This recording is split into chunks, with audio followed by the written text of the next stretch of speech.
Hi friends, मैं आज आप सभी के लिए हड़प्पा सभ्यता का वीडियो लेके आ रही हूँ। एनिशिएंट इंडिया का ये मोस्ट इम्पॉर्टेंट टॉपिक है जिसे यूजीसी नेट में हर बार 2-3 क्वेश्चन आते ही आते हैं। किसी बार ज़्यादा भी आते हैं और किसी बार कम। तो ये बहुत ज़्यादा इम्पॉर्टेंट टॉपिक है।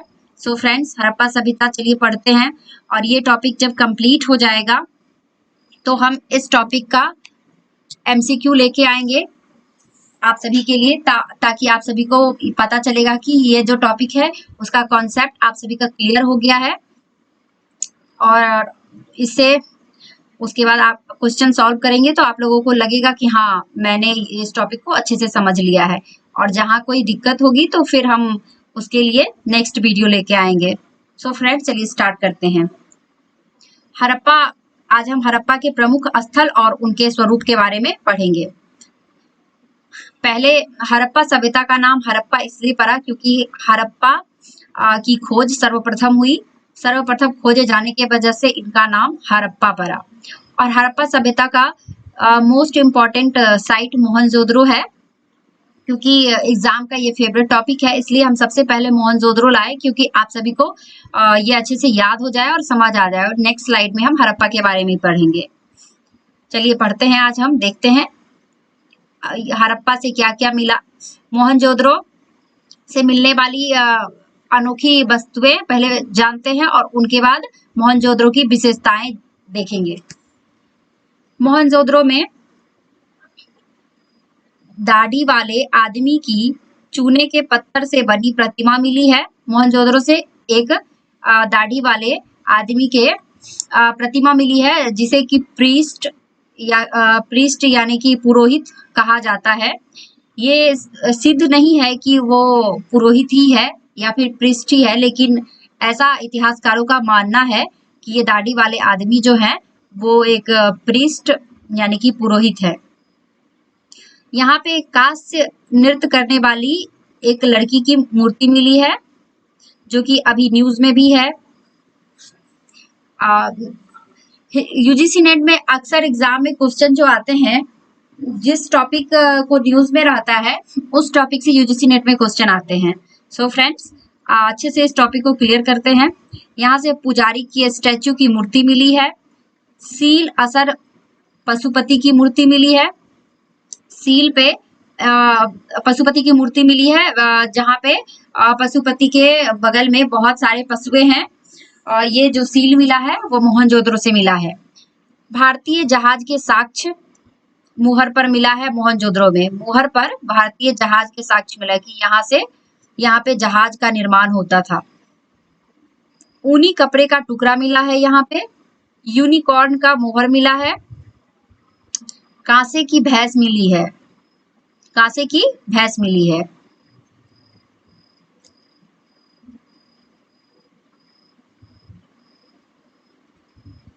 सो फ्रेंड्स, चलिए साइट की मूल विशेषताएं देखते हैं। सिंध में मोहनजोदड़ो सिंधु से लगभग 5 किलोमीटर दूर है। प्रोटो हिस्टोरिक काल में नदी बहुत करीब से बहती रही होगी। कि हड़प्पा सभ्यता का जो काल माना जाता है वो आद्य काल माना जाता है क्योंकि उस टाइम में कोई लिपि नहीं थी और उनकी जो अभी तक के जो अभिलेख मिले हैं दीवार पे लिखे हुए वो अभी तक पढ़ी नहीं गई है। और आद्यकाल उसे कहा जाता है कि जहाँ जिसकी कोई लिपि नहीं होती है, जहाँ जिस पीरियड में लिखने की कला से लोग परिचित नहीं होते, उसे आद्यकाल कहा जाता है। स्थल में 2 टीले हैं, एक उच्च लेकिन छोटा और जिसे पश्चिमी टीला और एक निम्न लेकिन बड़ा पूर्वी टीला। मोहनजोदड़ो में 2 टीले देखने को मिले हैं। पहला जो कि बहुत ऊंचा है, जो कि पश्चिमी टीला के नाम से जाना जाता है, ऊंचा है लेकिन छोटा है। और एक है पूर्वी टीला जो कि बहुत बड़ा है लेकिन वो निचली निम्न है। ऐसा माना जाता है कि पश्चिमी टीला में वहां के मोहनजोदड़ो के शासक वर्ग या फिर सैनिक कोई ऐसे रहते होंगे प्रमुख व्यक्ति जो कि सुरक्षित रहने के लिए ऊंचे जगह पे घर बना के रहते थे और आम आदमी पूर्वी टीला में रहते थे, ऐसा इतिहासकारों का मानना है। खुदाई वाले क्षेत्र में घरों के घनत्व के आधार पर फेयर सर्विस ने सुझाव दिया कि निचले शहर में लगभग 41,250 लोग रहते थे। ये फेयर सर्विस का सुझाव है कि यहाँ पे 41,250 लोग रहते थे पूर्वी टीला में। मोहनजोदड़ो का पश्चिमी टीला गढ़ के रूप में जाना जाता है, यानी कि किला के रूप में है। हम आज थोड़ा देर पहले ही बोले ना कि वहां पे कोई शासक वर्ग या फिर इम्पोर्टेंट व्यक्ति लोग रहते होंगे, इसीलिए उसे किलेबद्ध नुमा बनाया गया था और आम आदमी की सुरक्षा का घेरा नहीं बनाया गया था। मैदानी क्षेत्र से 12 किलोमीटर ऊपर उठा हुआ था। ये पूर्वी भाग से 12 किलोमीटर ऊपर उठा हुआ था। यहाँ की संरचनाएं एक कृत्रिम गीली मिट्टी और मिट्टी की ईंट के प्लेटफॉर्म पर बनाई गई थी, जो लगभग 400 × 200 मीटर थी। दक्षिण पश्चिम और पश्चिम में अनुमानों के साथ टीले को 6 मीटर मोटी मिट्टी के ईंट की प्रतिधारण दीवार या प्लेटफॉर्म से घेरा गया था तथा दक्षिण पूर्व में एक टावर की पहचान की गई है। दक्षिण पूर्व में एक टावर की पहचान किया गया है। यह सुझाव दिया गया कि मोहनजोदड़ो में ऐसा सुझाव दिया गया है कि मोहनजोदड़ो में उच्च क्षेत्र एक रक्षात्मक किलेबद्ध प्रतिनिधित्व नहीं करता है, लेकिन एक उच्च प्रतीकात्मक परिदृश्य निर्मित करने हेतु एक नगर डिजाइन का हिस्सा है। मतलब वहां पे कोई रक्षात्मक किलेबद्ध का प्रतिनिधित्व नहीं करता है, ऐसा सुझाव भी इतिहासकारों का है, लेकिन वह एक उच्च प्रतीकात्मक, उच्च मतलब कि उच्च व्यक्तियों के बारे में ऐसा प्रतीत होता है कि वहां पे थोड़ी सी शासक और आम आदमी के बीच में एक होता है ना कि गैप रहना, जिससे कि उनका पावर बना रहे, तो वैसा कुछ ऐसा इतिहासकारों का मानना है। हालांकि यहाँ और अन्य शहरों में दीवारों की रक्षात्मक प्रकृति से इनकार नहीं किया जा सकता। मोहनजोदड़ो के गढ़ टीले पर बनी इमारतें उन चीजों में से है जिन्हें हम हड़प्पा सभ्यता से सबसे अधिक निकटता से जोड़ते हैं। मोहनजोदड़ो का जो गढ़ टीला है, बनी हुई इमारतें, उसे हम हड़प्पा सभ्यता से बहुत अधिक निकटता से जोड़ते हैं। चलिए देखते हैं नेक्स्ट पार्ट। उत्तर में ग्रेट बाथ, या मोहनजोदड़ो का सबसे विश्व विख्यात जो है वो है ग्रेट बाथ। वहां का ग्रेट बाथ बहुत ही आश्चर्यजनक है कि उस टाइम में इतना विकसित ग्रेट बाथ मोहनजोदड़ो में पाया गया। यहाँ का अन्नागार भी बहुत ज्यादा विश्व प्रसिद्ध है। यहाँ पे अनाज उपजाया जाता था और उसे स्टोर करने के लिए अन्नागार भी मिला है साक्ष्य। यहाँ पे पुजारियों का विद्यापीठ भी मिला है। द ग्रेट बाथ हड़प्पा के अभियांत्रिकी कुशलता का एक उदाहरण है। ऐसा माना जाता है कि हड़प्पा सभ्यता के लोग इंजीनियरिंग कौशल से अवगत थे और वो लोग अपने नगर का निर्माण इंजीनियरिंग नक्शानुमा बना के करते थे, जो लगभग 4.5 × 7 मीटर का है, जिसकी अधिकतम गहराई 2.4 मीटर है और एक चौड़ी सीढ़ी उत्तर और दक्षिण से टैंक में नीचे जाती है। ऐसा सीढ़ी बनाया गया है जो कि उत्तर से दक्षिण में टैंक में नीचे जाती है, नीचे पानी में उतरने के लिए। टैंक के तल और दीवार को जिप्सम माटर के साथ कोन पर लगाई गई बारीक पूरी तरह से फीट ईंटों द्वारा जलरोधी बनाया गया है। तो इतना अच्छा से बनाया गया है कि वो जो अंदर में जिप्सम से बनाया गया है ताकि पानी को अंदर ना सोखे, पानी उसी में रहे, लाइक जैसे कि अभी बनाया जाता है ना वो स्विमिंग पूल, तो उस तरह का ही था कुछ कॉन्सेप्ट। डामर की एक मोटी परत टैंक के किनारों के साथ लगाई जाती थी, जो शायद फर्श के नीचे भी लगाई गई थी। यह दुनिया में वाटर प्रूफिंग के शुरुआती का उदाहरणों में से एक है। यहाँ पे वाटर प्रूफिंग का शुरुआती उदाहरण है। इतना शानदार काम किया गया था उस टाइम में कि जो अभी होता है। इसीलिए तो हड़प्पा सभ्यता को एक इंडिया के लिए बताया जाता है कि इंडिया बहुत विकसित सभ्यता माना जाता है। वो आज से नहीं, बहुत पहले से। उस टाइम में अदर कहीं पे इतनी विकसित सभ्यता नहीं थी सुमेरियन सभ्यता थी, मेसोपोटामिया की सभ्यता थी, मिस्र की सभ्यता थी, बट इतनी विकसित नहीं थी। तल दक्षिण पश्चिम कोने की ओर ढाल में जहां पर एक छोटे आउटलेट से एक बड़ी कदलाकृत चिनाई की हुई नाली बनती है जो पानी को टीले के किनारे तक ले जाती है। ईंट स्तंभावली के अवशेषों को स्नानागार के पूर्वी, उत्तरी और दक्षिणी किनारों पर खोजा गया है तथा एक समान स्तंभावली पश्चिमी ओर से भी मौजूद रही होगी। 2 बड़े दरवाजे दक्षिण से परिसर में जाते हैं तथा उत्तर से पूर्व से भी प्रवेश द्वार है जो भवन की ओर जाता है। मतलब ये जो ग्रेट बात है, ऐसा लगता है जैसे कि वहां के कोई शासक वर्ग के लोग उस टाइम में कोई समारोह पूजा पाठ होता था, उस समय इसका उपयोग किया जाता था।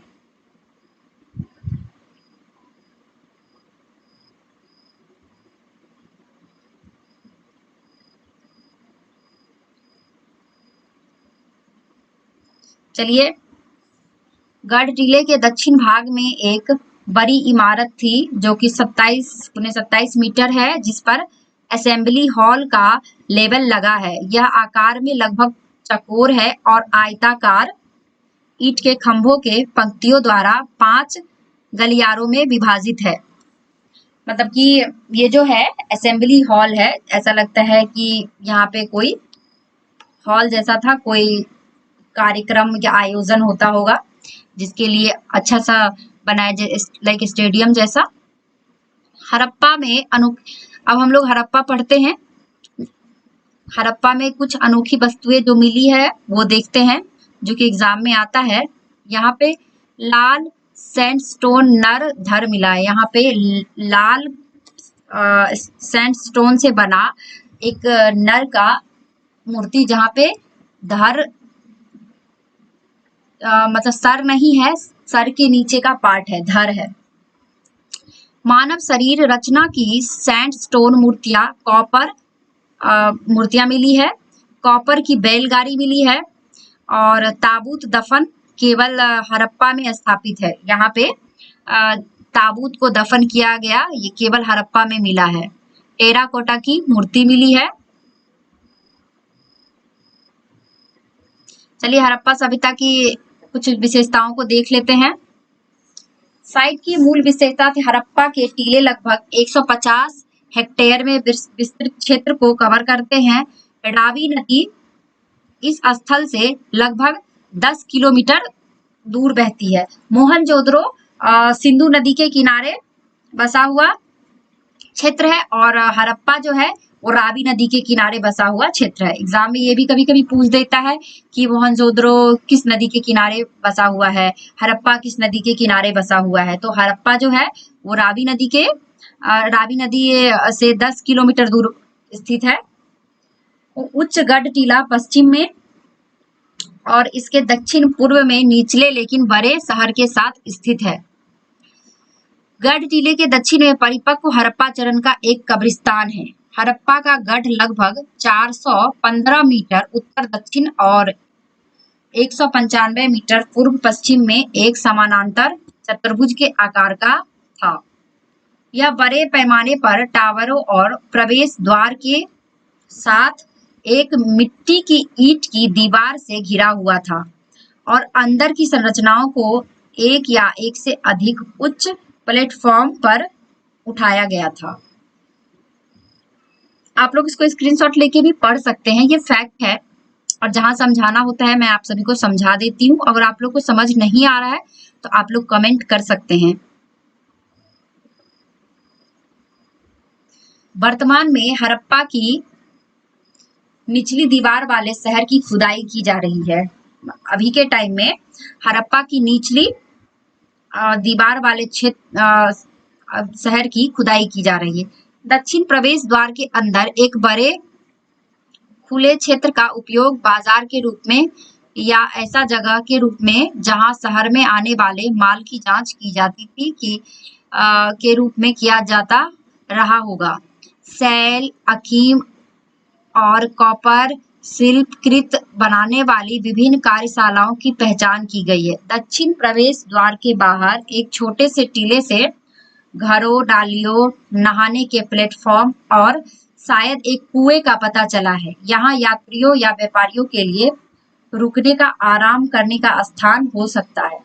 यहाँ पे हड़प्पा से व्यापार करने वाले व्यापारी लोग जब गुजरते होंगे तो उनके लिए रास्ते पे जगह जगह पे प्लेटफॉर्म जैसा मिला है, जहाँ पे बनाया गया था, जहाँ पे यात्री व्यापारी लोग रुकते होंगे, आराम करते हुए, क्योंकि उस टाइम में परिवहन की जो सुविधा थी वो उतनी विकसित नहीं थी जितनी की अभी है। तो लोग जगह जगह रुक रुक के यात्रा करते थे। तो उसके लिए हड़प्पा में टीले और छोटे छोटे टीले और प्लेटफॉर्म जैसा बनाया जाता था। जैसे कि हम लोग के एग्जाम में ऐसा क्वेश्चन आ सकता है कि हड़प्पा सभ्यता में कौन से जगह पे यात्रियों और व्यापारियों को रुकने के लिए प्लेटफॉर्म बनाया गया था। इसका एग्जाम कहाँ पे क्या कहते हैं वो मिला था, प्लेटफॉर्म और उसके अवशेष मिला है। तो ये क्वेश्चन पूछ सकता है। तो आप लोग ऑप्शन में दे देगा मोहनजोदड़ो, कालीबंगा, लोथल, हड़प्पा। तो कॉन्सेप्ट अगर क्लियर है, क्योंकि एग्जाम में अब वन लाइनर क्वेश्चन नहीं आता है, क्वेश्चन रहता है वन लाइनर ही, बस उसको थोड़ा सा बड़ा करके उसको थोड़ा सा ये वो एग्जाम में लगता है कि अरे ये कहाँ से आ गया, अरे हम तो सिर्फ ये याद किए थे कि हड़प्पा में ये मिला है, सैंडस्टोन मिला है, रेड सैंडस्टोन मिला है, तो ये क्या पूछ दिया। तो ये हम थोड़ा सा अंदर से आप सभी के लिए लाए हैं ताकि आप सभी को कॉन्सेप्ट क्लियर रहे। चलिए देखते हैं नेक्स्ट। चलिए, ये हड़प्पा का मेजर साइट है, ये भी कालीबंगा। कालीबंगा का मतलब होता है काली चूड़ियों, काली चूड़ियां। कालीबंगा जो है वो राजस्थान में है। कभी कभी एग्जाम में पूछ देता है कि ये कहाँ पे है, तो इसलिए बता देते हैं कालीबंगा राजस्थान में है। यहाँ पे मिली कुछ वस्तुएं देखते हैं। अग्निवेदियों की खोज की यहाँ पे किया गया है। यहाँ पाया गया टेराकोटा का मापने का पैमाना, कि मापने का पैमाना कहाँ पे पाया गया है टेराकोटा की, तो कालीबंगा में। प्रोटो हड़प्पा और हड़प्पा दोनों संस्कृतियों की चरण शामिल है यहाँ पे, मतलब हड़प्पा की पूर्व और प्रेजेंट हड़प्पा, यानी कि पहले की हड़प्पा और बाद की हड़प्पा, दोनों संस्कृति का चरण शामिल है। एक दफन जमीन है, नियमित रूप से विस्तारित दफनियों के अलावा कब्र के समान मिट्टी के बर्तन, कांच, दर्पण आदि के साथ कुछ गोलाकार गड्ढे थे, लेकिन कोई भी मानव अवशेष नहीं है। मतलब एग्जाम में ये बहुत क्वेश्चन आता है कि ऐसा कौन सा हड़प्पा कालीन क्षेत्र है जहाँ पे दफनाने के लिए बनाया गया जमीन था, जहाँ पे दफनाए गए अवशेष, बर्तन, कांसी, ये सब मिले, मिट्टी मिले हैं, लेकिन वहां पे कोई भी मानव अवशेष नहीं मिला है। जैसा कि कब्रिस्तान जैसा जगह कहाँ पे है, कब्रिस्तान जैसा है लेकिन वहां पे कोई कब्र नहीं है, तो वो कहाँ पे है, कालीबंगा में। ऊंट के अवशेष यहीं से मिलते हैं। हर घर का अपना कुआं था, इसका साक्ष्य भी कालीबंगा में मिलता है।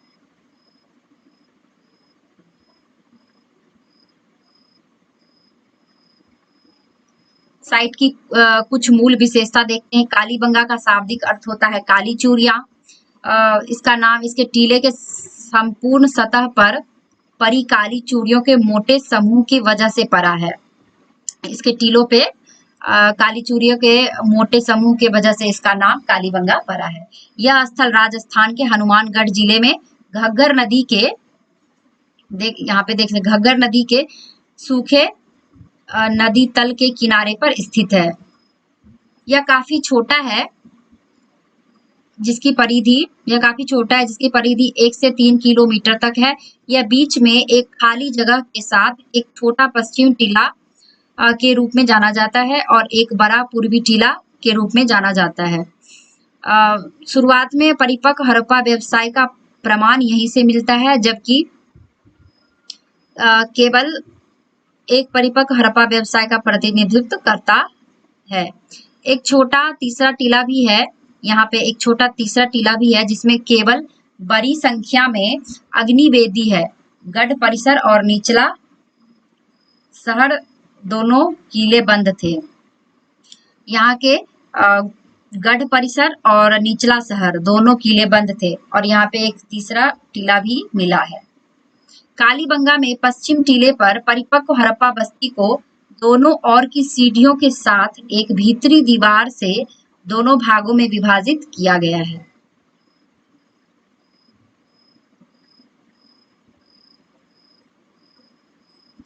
दक्षिण क्षेत्र में कोई घर नहीं है। कालीबंगा के दक्षिणी क्षेत्र में कोई घर नहीं है, लेकिन 7 मिट्टी के बने गड्ढों की एक पंक्ति के साथ मिट्टी के ईंट के प्लेटफॉर्म की एक श्रृंखला है और कालीबंगा से जुता हुआ खेत का प्रमाण मिला है। निकटतम स्थान पर एक कुआं और स्नानागार थे। गड्ढों के व्याख्या अग्निवेदियों के रूप में की गई है, अर्थात यहाँ पे यज्ञ गड्ढे जिसमें अग्नि को प्रज्वलित किया जाता था और उस क्षेत्र में सामुदायिक अनुष्ठान से जुड़ा हुआ प्रतीत होता है। गढ़ टीले के उत्तरी भाग की इमारतें घरों जैसी प्रतीत होती है। गढ़ टीला यानी कि किला वाला जो टीला है, उत्तरी भाग वहां पे घर जैसा प्रतीत होता है और दक्षिणी क्षेत्र में किए गए अनुष्ठान से जुड़े लोग रहते थे, यानी कि प्रीस्ट लोग रहते थे जो पूजा पाठ करवाते थे, जो यज्ञ अनुष्ठान करते थे। गढ़ के लगभग 200 मीटर पश्चिम और दक्षिण पश्चिम में एक कब्र है। नियमित रूप से विस्तारित कब्र के अलावा कब्र के समान मिट्टी के बर्तन, कांस्य, दर्पण आदि के साथ कुछ गोलाकार गड्ढे भी थे, लेकिन यहाँ कोई मानव अवशेष नहीं है। ये हम पहले भी पढ़ चुके हैं। चलिए आप अगले पार्ट में देखते हैं लोथल। लोथल बहुत इंपॉर्टेंट है क्योंकि यहाँ पे हड़प्पा का डॉकयार्ड था, यानी कि बंदरगाह थी। लोथल जो है गुजरात में है और ये भोगवा नदी के किनारे स्थित है। ये गुजरात में है। इसे लोथल से कुछ अनूठी विशेषता, साइट की अनूठी विशेषता, यहाँ पे चावल की शुरुआती खेती का साक्ष्य मिला है। हाथी के दांत का बना मापने का पैमाना मनका बनाने के लिए प्रसिद्ध, यहाँ पे मनका बनाने के लिए प्रसिद्ध था ये क्षेत्र। 3 जुर्बा दफन, यानी कि यहाँ पे एक साथ 3 लोगों को दफनाने का साक्ष्य मिला है। मतलब एक ही कब्र में, वो जो ताबूत में 3 लोगों को दफनाया गया था साथ में। शतरंज का साक्ष्य भी, शतरंज खेलने का साक्ष्य भी मिला है लोथल से।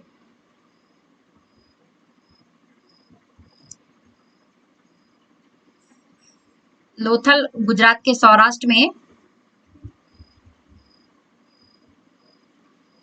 में साबरमती नदी और उनकी सहायक नदी भोगवा के बीच स्थित है। समुद्र अब लगभग 16 से 19 किलोमीटर दूर है, लेकिन यह समय कैम्बे की खाड़ी के एक नई नाव अलग अलग जगह तक जा सकती थी। ये आप पढ़ सकते हैं, ये फैक्ट है।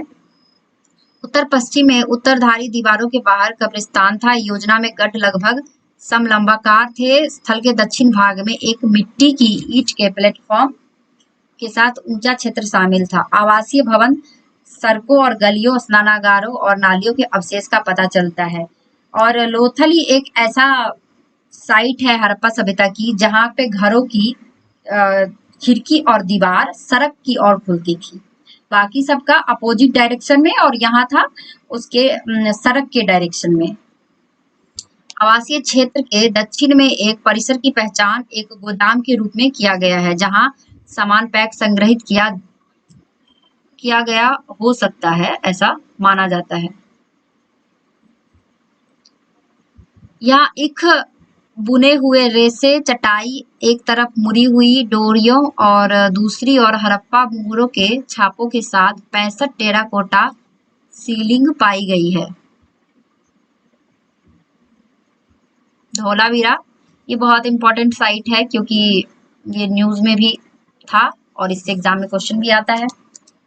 पानी के जलाशय के साक्ष्य यहाँ पे मिले हैं। पॉलिश किए हुए खंभे मिले हैं। धौलावीरा भी गुजरात के कच्छ के रन में कादिर द्वीप पर स्थित है। प्रोटोहिस्टोरिक समय में रन में जल स्तर आज की तुलना में अधिक हो सकता है, जिसमें नावों को तट से स्थल तक जाने की अनुमति मिलती है। धौलावीरा की वास्तुकला में बलुआ पत्थर का एक बड़े पैमाने का उपयोग दिखा है, जो मिट्टी के ईंट के साथ स्थानों में संयुक्त है। गुजरात के हड़प्पा स्थलों की एक विशेषता है।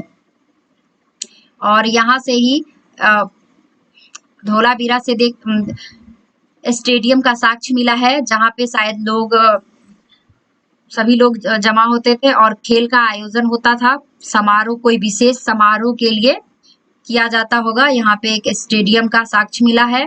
और यहाँ पे धौलावीरा में ही एक साइन बोर्ड मिला है, जिसमें कि लिखा हुआ एक साइन बोर्ड मिला है, जो कि अभी तक पढ़ा नहीं गया है।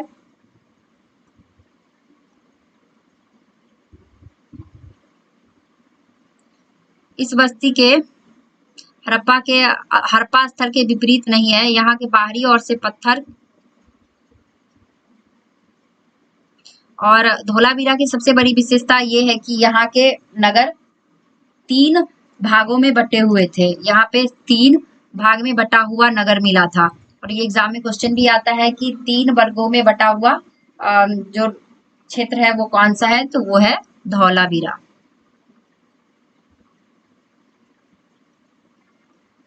इस स्थल का मुख समुद्र की ओर था। धौलावीरा का जो मुख था वो समुद्र की ओर था।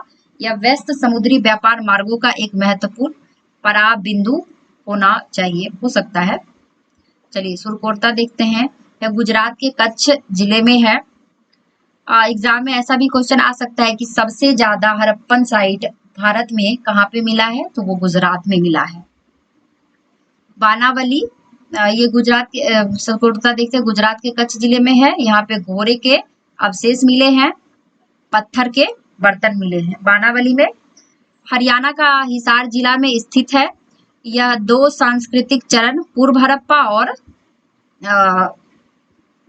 प्रेजेंट हड़प्पा, मतलब अभी प्रेजेंट नहीं, उस टाइम हड़प्पा का साक्ष्य मिला है। मानव और पशु आकृतियां मिली है। टेराकोटा का हल मिला है। मिट्टी की चूड़ियां, खिलौना वाला हल मिला है। और जौ के दाने की सबसे बड़ी संख्या में यहाँ पे साक्ष्य मिला है। चलिए आज का लास्ट स्लाइड देखते हैं, और वो है चान्हुंदरो।